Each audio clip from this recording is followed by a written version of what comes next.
मस्त क्वेश्चन है भाई। ऊंची एड़ी के जूते पहने 50 केजी संगीति की कोई सुंदर बालिका अपने शरीर को 1 सेंटीमीटर व्यास की एक वृत्ताकार एड़ी पे संतुलित किए हुए तो क्षैतिज फर्श पे एड़ी द्वारा आरोपित दाब क्या है।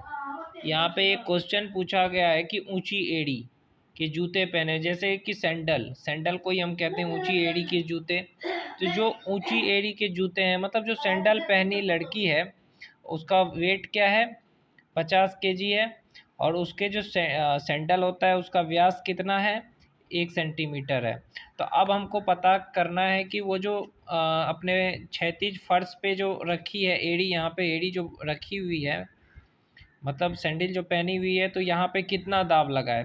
सैंडल पहनी कोई लड़की है, वो खड़ी है, उसका वेट 50 केजी है, तो उसका क्षैतिज यानी यहाँ पे जो है वो कितना उसका प्रेशर लग रहा है, ये पूछा जा रहा है। तो सबसे पहले हम लिखेंगे जो सुंदर बालिका है हमारी,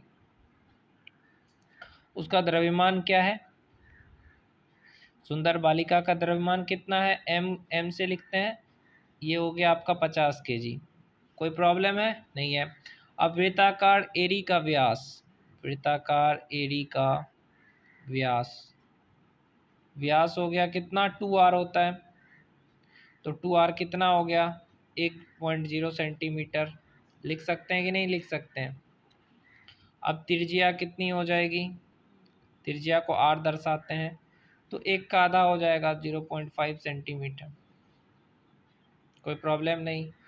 अब इसको मीटर में बदलना है तो क्या करेंगे, 10 की घात,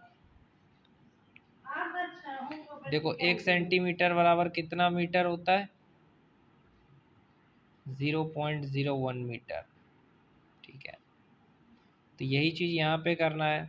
तो 10 की घात -3 हो जाएगा। सेंटीमीटर को मीटर में बदलेंगे तो क्या करते हैं, 1 सेंटीमीटर बराबर होता है 1 बटा,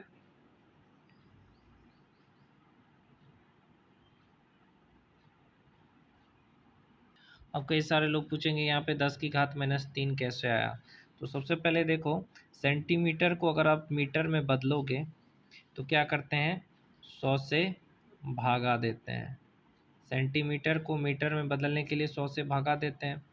तो यहाँ पे 0.5 को भागा देंगे 100 से, तो इसको भी अगर यहाँ से हटा देंगे तो यहाँ पे 10 हो जाएगा।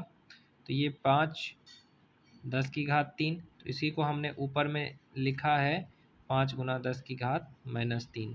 तो आ गया समझ में ये। अब वृत्तीय एड़ी का क्षेत्रफल, एड़ी का क्षेत्रफल निकालना है। क्षेत्रफल यानी एरिया, उसका फॉर्मूला क्या होता है वृत्तीय एड़ी का क्षेत्रफल, πr²। पाई का मान होता है 3.14, आर आपको पता है 5.10 की घात -3 का स्क्वायर। अब इसको सॉल्व करोगे तो आपका आंसर आ जाएगा 78.50 इंटू 10⁻⁻6 मीटर स्क्वायर। ये क्षेत्रफल निकल गया। अब क्षैतिज धरातल पर दाब निकालना है। ओके, दाब का फॉर्मूला पता है, प्रेशर बराबर फोर्स अपॉन एरिया। तो फोर्स हो जाता है mg/a। तो m पता है आपको 50, g का मान लेते हैं 9.8, एरिया यहाँ पे निकाल लिया है 6। तो सबको सॉल्व करा जाए तो आपका आंसर आ जाएगा 6.24 इंटू 10 की घात 6 पास्कल। इतना ज़्यादा प्रेशर लग रहा है।